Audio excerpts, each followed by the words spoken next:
Assalamualaikum warahmatullahi wabarakatuh. Saya Andin Muhtadin. Berikut ini adalah koneksi antar materi modul 1.2. Refleksi 4P. Peristiwa, perasaan, pembelajaran, serta penerapan ke depan. Yang pertama ada peristiwa. Momen yang paling penting atau menantang ataupun mencerahkan. Setelah saya mempelajari modul 1.1 dan modul 1.2, ternyata filosofi Hajar Dewantara yang dicetuskan 1 abad yang lalu masih selaras dengan zaman saat ini. Kemudian tujuan pendidikan adalah menuntun semua kodrat yang ada pada anak. Terus pembelajaran harus berpusat ataupun berpihak pada anak. Pembelajaran harus disesuaikan dengan kodrat alam serta kodrat zaman. Sebagai guru penggerak harus memiliki nilai-nilai yang berpihak pada murid, mandiri, reflektif, kolaboratif, serta inovatif, melakukan aksi nyata. Di sini, saya perlahan mulai mencoba melakukan metode pembelajaran yang jauh lebih menarik dari sebelumnya. Yang kedua, mengenai perasaan. Saat momen itu terjadi, saya merasa banyak hal yang harus dievaluasi pada diri sendiri untuk perbaikan kualitas pembelajaran. Melihat antusias dalam belajar setelah melakukan perubahan pada metode pelajaran. Menyenangkan bisa saling berbagi praktik baik dengan rekan CGP lain mengenai implementasi filosofi KHD dan nilai serta peran guru penggerak.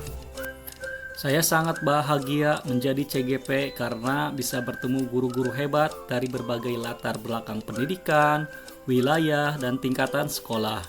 Setelah memahami alur pembelajaran Merdeka, saya merasa tertantang untuk mengimplementasikan alur Merdeka ini di kelas. Yang ketiga adalah pembelajaran. Sebelumnya, pembelajaran Merdeka itu yang saya pahami adalah pembelajaran yang sebebasnya oleh guru.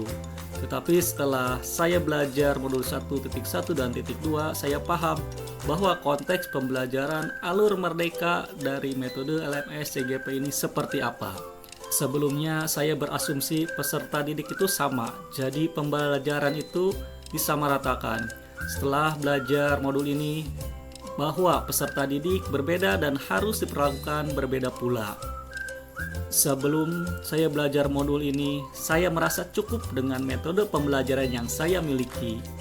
Setelah belajar mengenai modul ini, saya harus lebih mengeksplorasi kembali metode pembelajaran yang jauh lebih menarik minat siswa untuk belajar.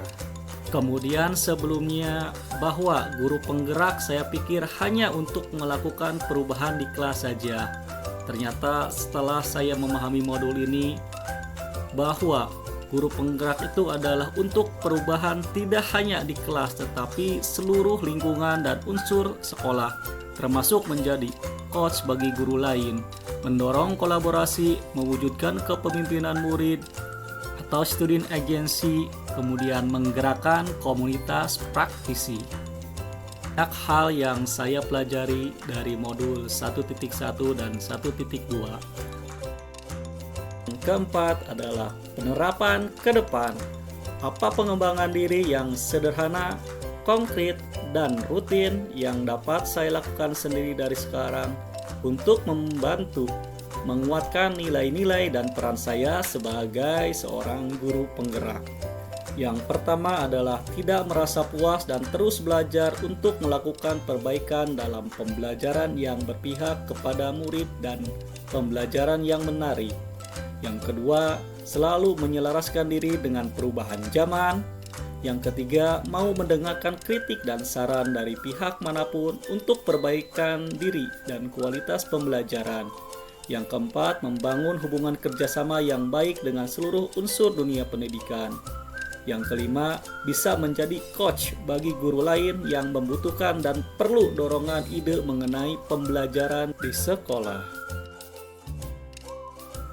Yuk menjadi guru penggerak yang selalu tergerak, bergerak, dan menggerakkan.